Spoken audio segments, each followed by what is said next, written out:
દશરથ, અરે રૂપલી, તું અહીંયા? હા, બેસ.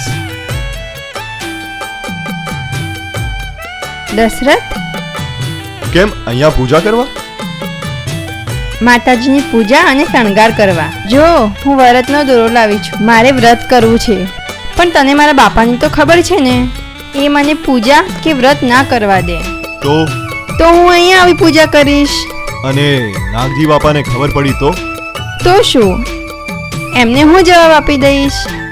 પણ એ મારા પર ગુસ્સો થાય ને. તો શું, હું પૂજા કે વ્રત ના કરું? અરે એવું મેં ક્યાં કહ્યું? પણ ને બણ હું અહીંયા આવીશ અને પૂજીશ. લાવ, મૂર્તિ સરસ બનાવી. હવે હું શણગાર કરી દઉં છું. એ તારું કામ નહીં. આ રૂપલી બહુ જિદ્દી. હા, હજુ જીત કરી જ છે ક્યાં? જ્યારે કરીશ ને ત્યારે ખબર પડશે.